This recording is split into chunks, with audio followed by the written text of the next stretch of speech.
Dr. Muhammad Shahbaz is a surgeon, but he's also a PhD candidate at Shandong University in China. He's originally from Pakistan. He's written widely on Belt and Road and the health implications for all. We wanted someone different, someone new, someone younger, and someone who not only represents what the stakes are today for a young practitioner, but also someone who will grow with the future of Belt and Road.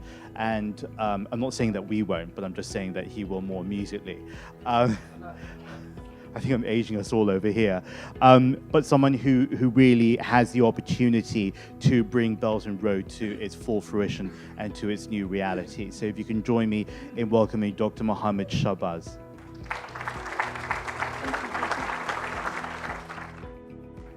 Hello everyone, very good morning. 大家你好。雷好，我非常感谢Professor Gabriel and Professor David and Miss Edda and Miss Trudy for inviting me here, and I would like to congratulate the Faculty of Medicine for its 130th celebration. So I've been in China for the last 12 years. I'm a student in Shandong University. I'm doing PhD. So it has been a great time in China. Now I am doing a fellowship in robotic surgery at one of the top robotic surgery institute in the world in France. So I have been involved in this One Belt One Road program. I have studied the feasibility, and I'm trying to connect and be the part of this Belt and Road initiative for the healthcare in Pakistan, connected to China and Pakistan, connecting the France and Pakistan, and connecting the France and China. So I will try to give a brief overview of my 10 years in one slide. So, I have been here in China for last 10 years, 12 years. So it was good to study the Chinese culture and learn Chinese. And I don't know how the Faculty of Medicine and Professor David and Professor Gabriel, they found me. Actually, I wrote an article about the One Belt One Road, my own ideas, how we can make it as a health corridor. So I arrived in China in 2006, and I started my training with one of the famous professor in China. He is Professor Nugent, if you can see in the top right, so here, in the down right. He's the first surgeon who performed the nose scar surgery in China. So I have been training under his supervision for last 8 years. And I visited the Great Hall of China on the invitation of the Ministry of Education and Health, and meet Mr. Liu Binjie. And I had a discussion about the One Belt One Road, the healthcare policy. And also, I was on the Chinese Education TV. If you can play the video. 人民大会堂迎来了108位优秀的中国政府奖学金来华留学生。来华留学生通过与专家学者交流探讨，逐渐加深了对中国政治、文化、历史知识的了解。一直对中国文化很着迷的阿里参加了这次活动后，他对中国政治也有了兴趣。 老师给我们介绍中国的这个文化，还有中国的民主，还有中国的少数民族，然后这个孙他们怎么安排这个政府，然后他们怎么解决这个很大的问题，因为中国这个国家太大了。我佩服中国的政府，因为我是一个医生，我觉得现在中国的医院也有这个微创和机器人手术。 然后我也希望中国可以帮助这个“一带一路”的这个国家。So my idea is that China is very developing very fast. I was here in China in 2006, and I saw the Beijing Olympics, and I saw the China rising. And in Jinan there was less building, and when I came here there were skyscrapers, and now the China is developing very fast. So I visited many hospitals in China where they do this the training for the robotic and laparoscopic surgery. I was in Chongqing where I see this the emergency relief and emergency response center, and I also was in Chongqing where I see this the training center for the robotic surgery. And this is our team in Shandong University. I work with Professor New, and I meet with the professor, Mr. Liu Winjie. And I am also working on a charity foundation to help the kids in the remote areas to facilitate them in the education. Can you go to the next slide? Okay. So I was in Australia in 2007 with my professors. So it broadened my point of view when I visited the different universities in Adelaide, in Sydney. So I visited the departments of anatomy, and I see the big, the elephants, the skeletons. So it broadened my ideas. So, next. So then I was in Pakistan. So I was invited by the president of the College of Physician or Surgeon in Pakistan to visit the different areas to analyze this the infrastructure in Pakistan for the healthcare system. So it was a great opportunity for me to discover the training centers in Pakistan where we have the mobile facilities for the breast cancer care, and also this is the robotic and the laparoscopic training center. And I had the opportunity to visit the College of Physician centers. There are actually 12 centers in Pakistan, and there is more need because Pakistan is a big country by population. It has 200 million population, and there is need of more infrastructure development in the healthcare.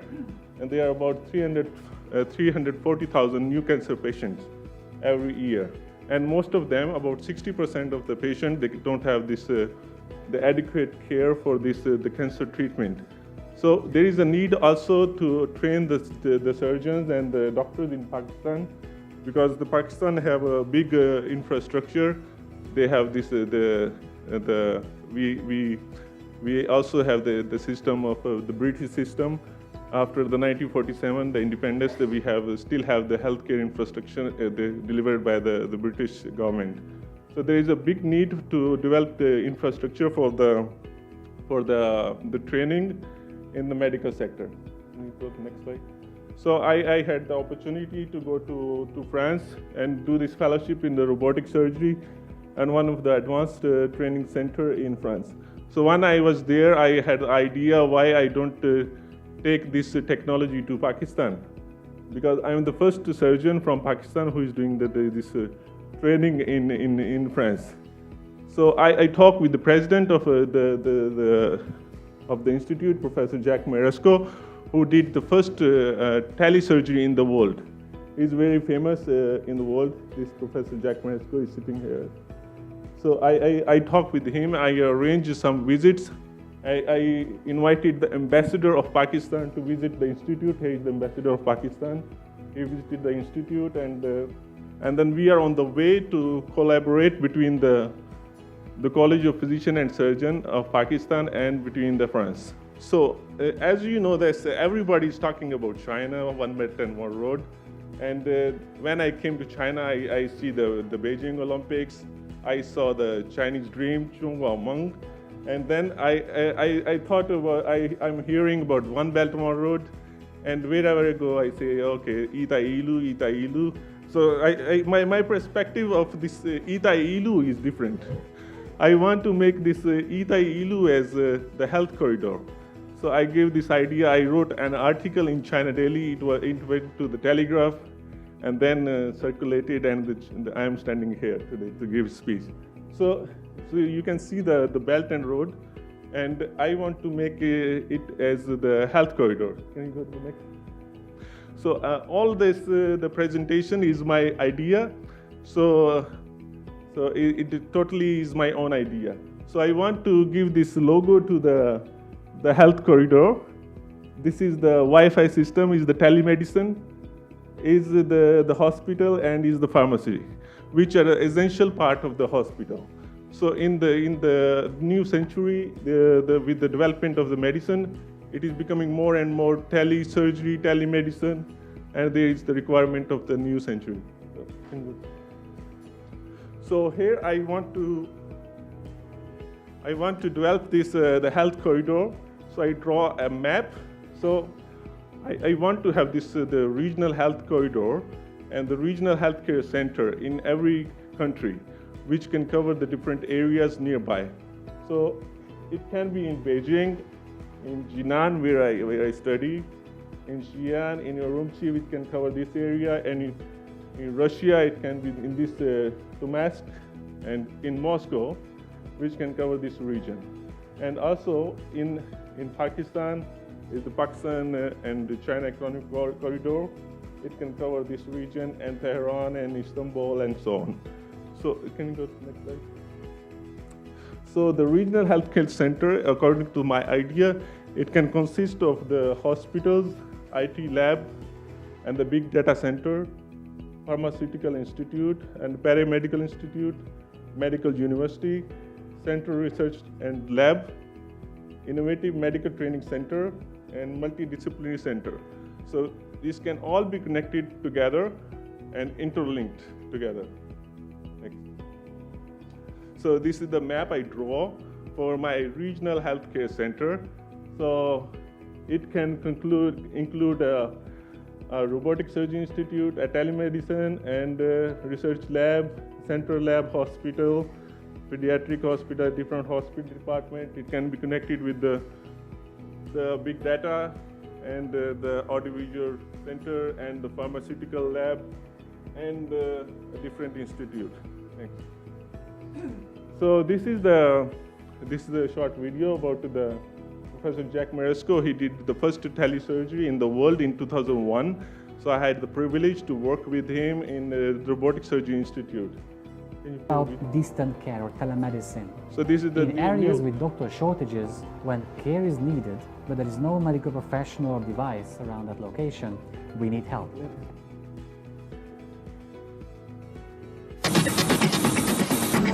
This doctor is preparing for a surgery that will make medical history. That's because while he's in New York City, he's in France, 4,000 miles away. To accomplish remote surgery, you need to have a perfect robot, and you need to have a high-speed system, and that was very difficult to find.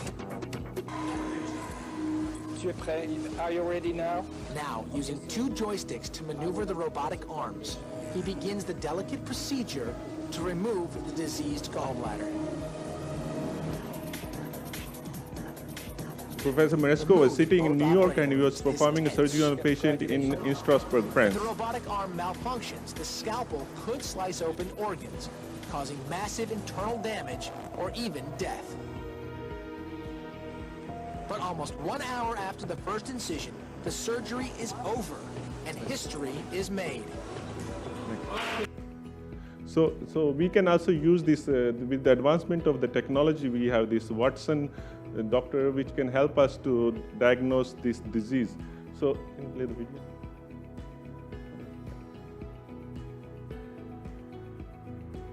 When Watson goes to work in a particular field, it learns the language, the jargon, and the mode of thought of that domain.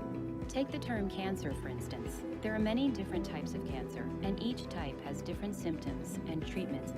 However, those symptoms can also be associated with diseases other than cancer. So Watson can study thousands of research articles in 1 minute, and it can help the doctor to have the precise diagnosis. And pages of literature that capture.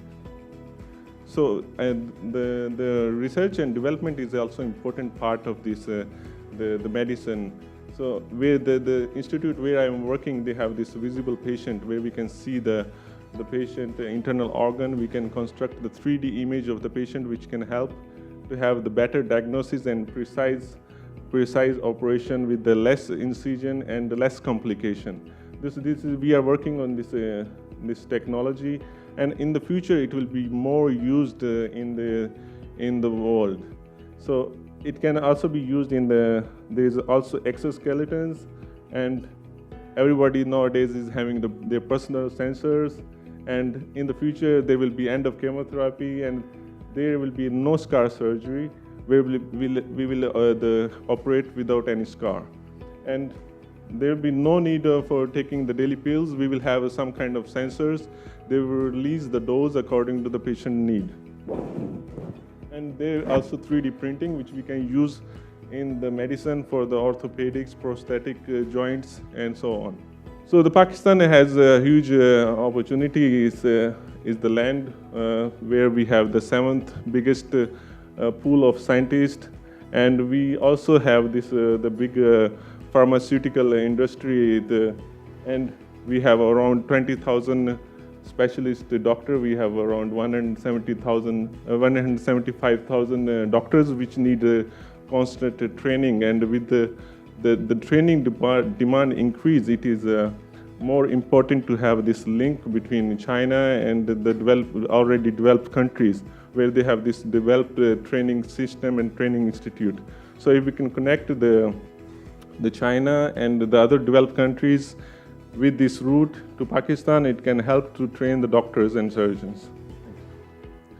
So Da Vinci robot is nowadays used in robotic surgery. There are about 38 robotic robots in China, and China has a big infrastructure for health, and it can be a good opportunity for Pakistan and other countries connected with the Belt and Road to get this infrastructure and also the traditional Chinese medicine. So I would also like to have my different universities from China to open their international campus in the countries in the region on the Belt and Road.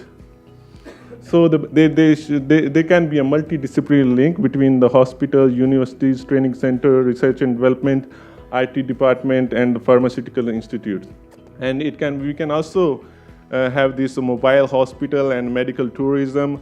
We can connect the Belt and Road using the mobile hospitals, and we can help the patients to move from one country to another.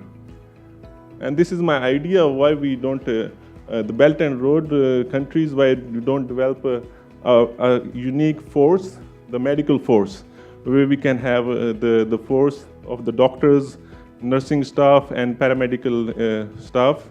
If there is an emergency, if there is an earthquake, so these doctors can move from one country to another country using the Belt and Road. So this is the plan. Is my plan. We can also have this Belt and Road Health Forum. We can have this cooperation between different faculties and exchange programs. So all this picture is drawn by me. Okay, thank you. So this is the future of the medicine. Can you play this video, the last one, this one? Yeah. How I see the future of medicine, it will be totally automatic. So you will have your own robot. You just press a button, and it will help you to operate. So you can enjoy the video.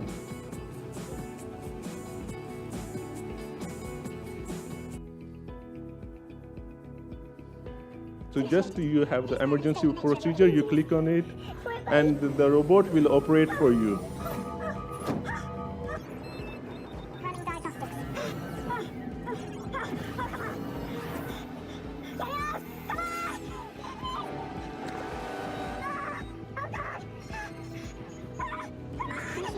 So it will have a proper scanning of the body, it will operate, it will take incision, it will stitch, everything will be automatic by the robot.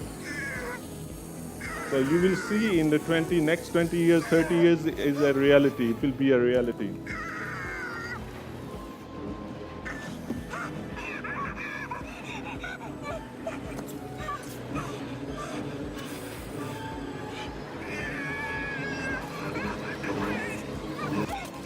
And there will be a stapling and it closes the board. Next. You will be able to So I would like to thank all the faculty of medicine of Hong Kong University and Professor Gabriel, Professor David, Miss Ada Leong, and Professor Maresco, and Professor Nugent, and Miss Leonora, and Miss Trudy Wong for inviting me in and making this happen. 我非常感谢大家，谢谢你们，merci beaucoup。